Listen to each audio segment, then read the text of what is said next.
by Jonathan Chin, staff writer, with CNA Taiwanese-American special effects artists Steve Wang and Yang, have made names for themselves by designing monsters and superheroes for scores of Hollywood's biggest blockbusters in the past 3 decades. Wang and Yang, the creative brains behind Los Angeles-based Alliance Studio, said in an interview that both of their families were appalled by their decision to drop out of college and pursue a career in movie special effects. Most Taiwanese-American immigrants want their children to be doctors, lawyers or accountants, and their parents were no exception, they said.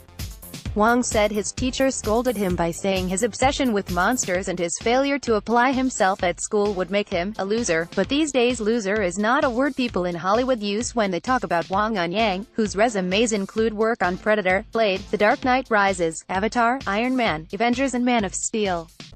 Wang emigrated from Taipei when he was 9, and it just so happened that he arrived in the U.S. at Halloween, leading to a lifetime of fascination with monsters and costumes. After becoming an avid reader of Monsters magazine, Wang said he started making his own monsters at home and sometimes used his mother's cosmetics to experiment with makeup.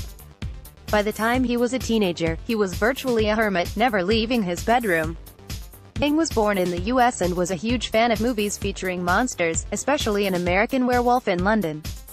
When it was time to apply to a college, neither could find a school that taught special effects, and so they decided to forge their own paths. It is not that we avoided college, but back then college film departments only taught how to direct movies. They offered no classes on makeup and special effects.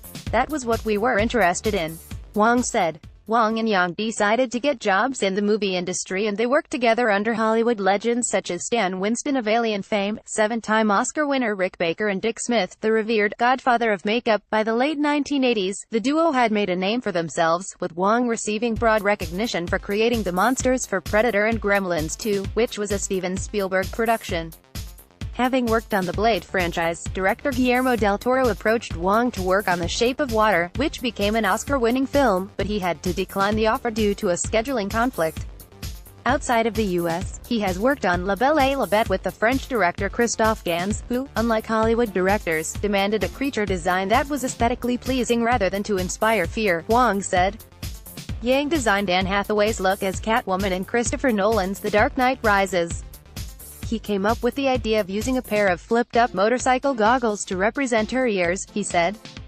Yang quoted Nolan as saying, "After taking a quick look at his design, that is what I want." Yang is also proud to have worked on the first film in the Iron Man franchise, which was a technically innovative film that set new milestones for the industry, he said. Recently, the two began doing character designs for video game giant Blizzard Entertainment, with Wang being commissioned to create a statue of the iconic character Arthas the Lich King to mark Blizzard's 25th anniversary in 2016.